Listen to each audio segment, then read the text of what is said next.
All right, everybody. This video is not to teach anyone Feng Shui. This video is not to give any knowledge of Feng Shui. So if you're looking for knowledge of Feng Shui, I'm the wrong guy. Skip this video. This video is a review of what I realized Feng Shui. Wait, let me see. Hold on a second. It's more like why Feng Shui is real. But now that I truly understand it, I'm going to say it's not really something that you could say I believe in Feng Shui or don't believe in Feng Shui. It's more of my realization now to say, do you understand Feng Shui or you don't understand Feng Shui? So in this video, I'm just going to share a review, sort of a review of Feng Shui. And I'm not a practitioner.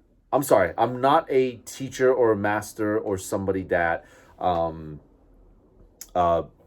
don't do any of the readings or compass readings or any of those things. But what I do now is before I do move into a apartment or home, I do actually have a Feng Shui practitioner that I have been going through for years and years and years now that will assess the place before I move in. Okay, so I'm gonna share a quick story here, just so that you can help see.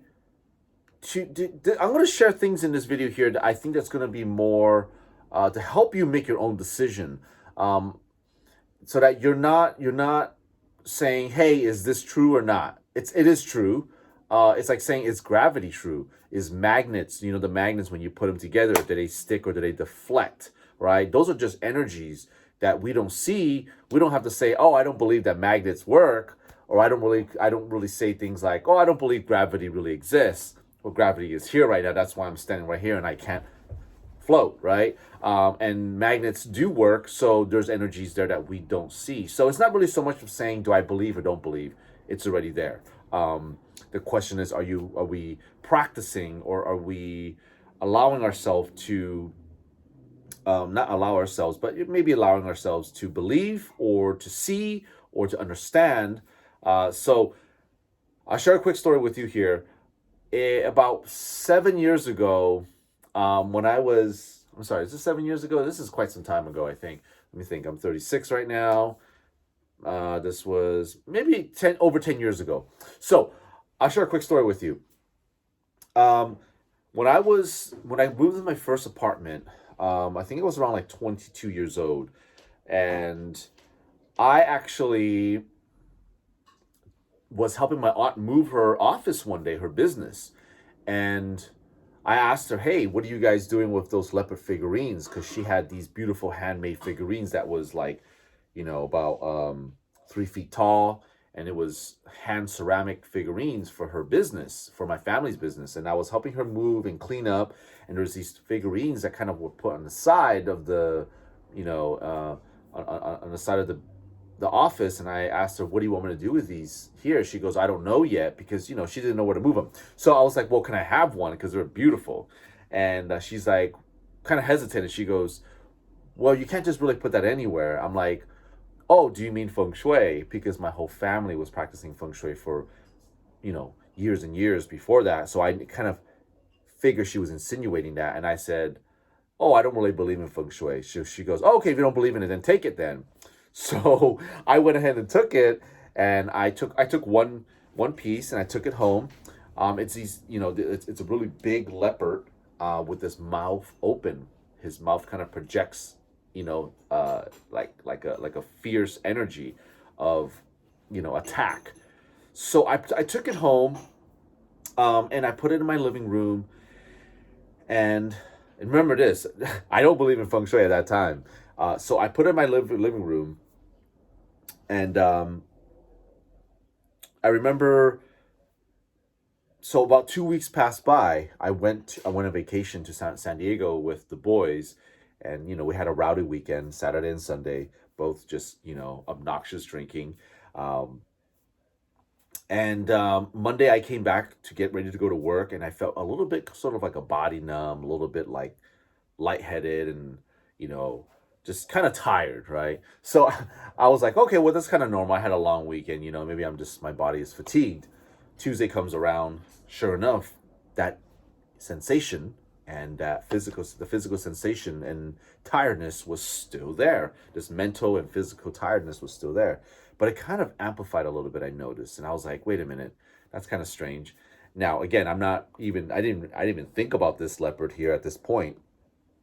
So Wednesday comes around, and I was just like, oh my goodness, this is not good. Like, why am I feeling like this? Am I depressed? Do I need to go, I was just thinking of things like, why am I feeling a third intensity of like, sensation numbness in my body, emotionally, mentally at this point. And I remember going to work telling my boss, saying, hey, I'm feeling really tired today. And if I faint or if I collapse or something, just make sure you just call 911. I have health insurance. Just call 911, take me to the hospital, because I felt like I was just going to faint in any moment. So come around that following day, Thursday, I woke up and I was like, you know what, this is not right. Like, this is not cool. This is not normal. Obviously, I knew that, but I at this point, I wasn't even aware of this tiger yet. I wasn't even aware of this leopard yet, and I was just kind of like, you know what, I'm just gonna go ahead and keep doing my thing. And I said, you know what, let me just push through it. Maybe I just need to clean my house. Maybe I just need to, organize my life, because maybe, I was feeling very, like, I don't know, like, just mentally just was not clear about my life. So that Thursday I went to work. I was so cloud minded at this point, because this is like the fourth day from that Monday of like just amplified body sensation numbness, mental fatigue, mental clarity, emotional numbness as well. And I was just like, okay, this is not good. Again, I went to work. At this point, that day I forgot to eat, and I didn't even think about eating. I forgot to drink water. I didn't even think about drinking water. That day when I left work, I got on my motorcycle at this point, because I was riding my motorcycle day and night, rain and shine at this time, really early age in my life, kind of like a rebel. So then I got on my motorcycle and I was riding home, and as I was kind of halfway home, some sensation just took over my body. I remember this, and it was such a interesting emotion, and I can tell you what it is here. I can describe it to you.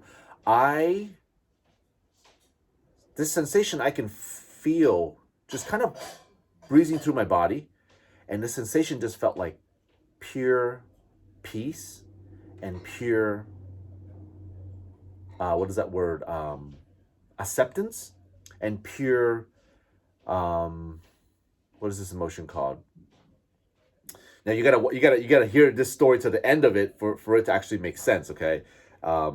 If for all the skeptics out there. So then I remember just looking at the freeway wall, this bridge that was kind of like a freeway wall. This is plain big wall in front of me that I'm approaching about 1,000 feet away.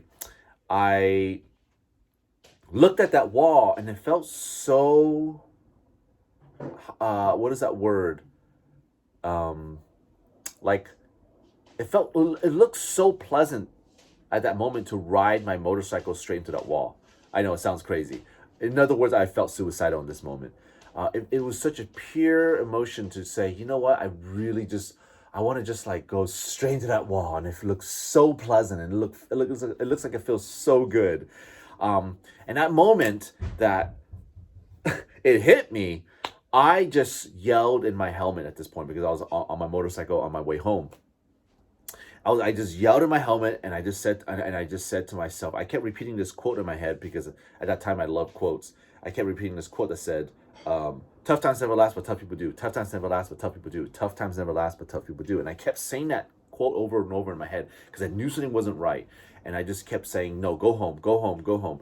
And I remember just forcing myself with every bone marrow in my body to just say, go home. And I got home that night, and I called my friend Trisha at that time.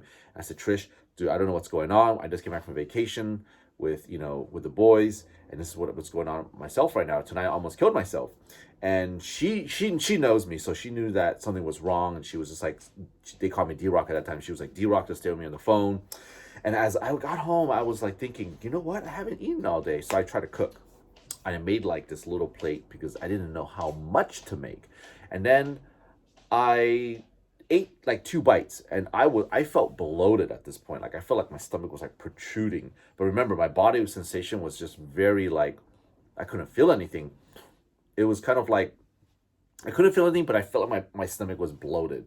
Then I was like, I don't know how much water to drink. So I kind of got just remember this. I was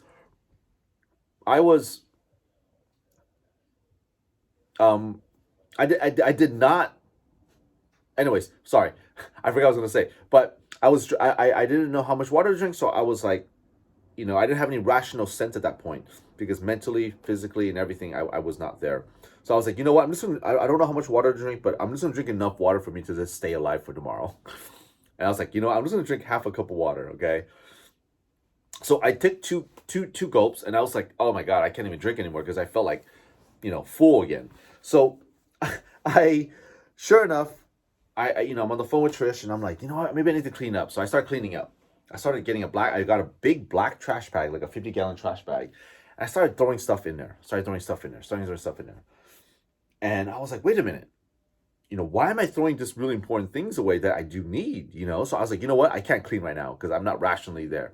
So I kind of just threw the bag aside. And I sat on the couch, and I was on the phone with Trish. And I kind of turned to my left, I remember, and I see the leopard.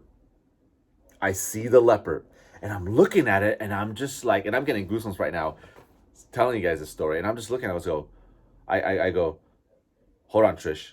I'm going to call you right back.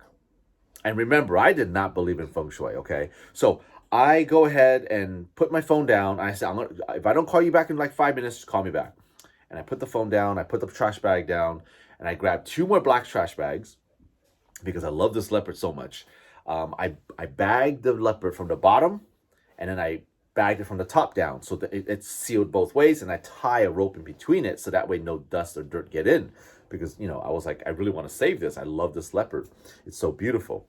And I said, you know what? I'm going to take this leopard back to my house, back to the back of my house where my truck was at that time, and I kind of put this truck, I put it in my garage there. And sure enough, I came home. I go back to, I get back in the house, and I called Trish. I was like, all right, Trish, just stay on the phone with me tonight. Don't hang up this phone call.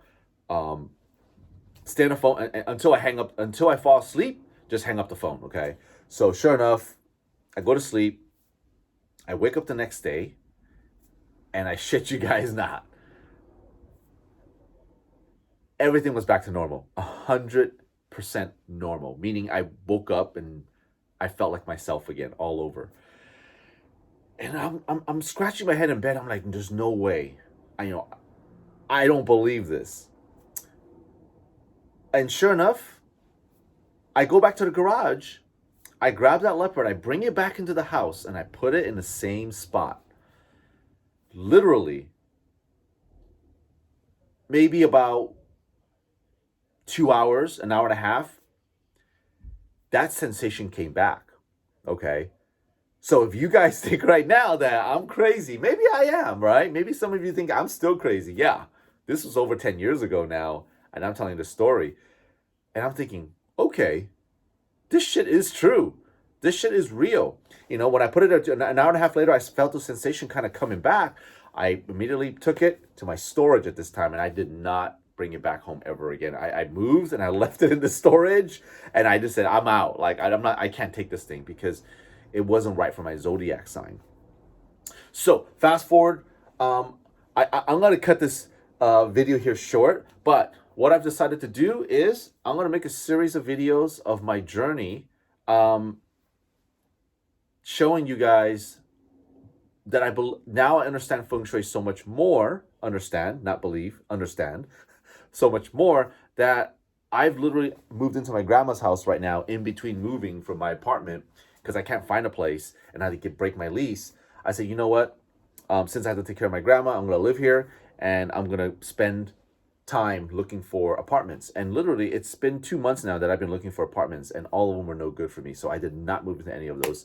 So in my next videos, I'm going to share the day-to-day journeys and the trouble I go through to actually going to find the right place. Okay, guys. So I hope you guys enjoyed this story here. Again, I'm not going to teach anybody Feng Shui anything. I'm just going to share stories and share with you my understanding of Feng Shui as a review. So that way we're not really trying to convince anybody. Okay, just pure storytelling. Have a great day, guys. Subscribe to watch my other videos. Bye.